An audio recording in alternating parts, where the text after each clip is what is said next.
Hello বন্ধুরা, welcome to our mini blog. তো কেমন আছো সবাই? আশা করি সবাই ভালো আছো আর সুস্থ আছো। তো চলো সকাল সকাল ওকে রেডি করিয়ে দিলাম। আর এখন বাজছে ছটা না সরি 6:30 বাজছে।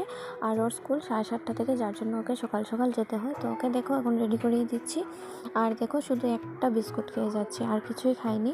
আর বাইরের ওয়েদার দেখে তো আমি পুরো হ্যাপি, রোদ তুলেছে বলে। তো যাই হোক, দেখো ও এখন চলে যাচ্ছে। আর ভক্তি দেওয়ার স্টাইল দেখো, নমো দেওয়ার স্টাইল দেখো। তো চলো আমি একটু অল্প করে চাও খেয়ে নিলাম। আর ও এখন চলে যাচ্ছে দেখো, আর ও যাচ্ছে আজকে ওর পাপার সাথে। তো আমি ওদেরকে এগিয়ে দিয়ে এখন বাড়িতে আসলাম। আর দেখো রোদ তোলা মাত্র সব কাপড় বের হয়ে গেছে। দেখো কতগুলো কাপড়, পুরো উঠানে কাপড় জাগা হচ্ছে না। আর ও তো বাচ্চাদের কাপড় তো অনেকটাই বেশি থাকে, এটা তো সবাই জানো। দেখো পুরো উঠানে কাপড় বের করে দিয়েছি। তারপর চলে আসলাম ঘরে, এসে বিছনাটা গুছিয়ে নিচ্ছি। সকালবেলার বিছনাটা গুছাইতে পারিনি, ওকে রেডি করিয়ে জাস্ট দিয়ে এলাম।